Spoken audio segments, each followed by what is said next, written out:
with all natural fragrance oils, and they're scented lavender. Okay. So we're just melting the top of the layer of wax, and then you can decorate them with all our crystals and fun toppings. Yeah. And can you tell me about your business, please? Yeah, so we opened the Luna about a little over a year ago, and we make 100% soy candles, and whatever we don't make, we create from other small or women-owned businesses.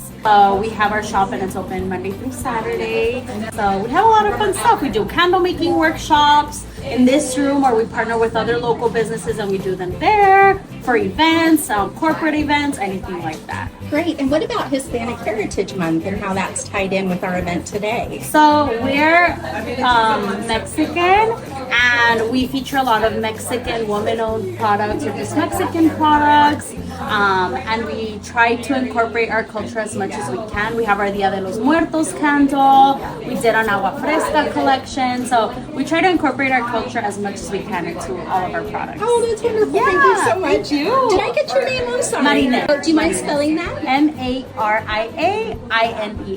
Thank you so much. Thank you.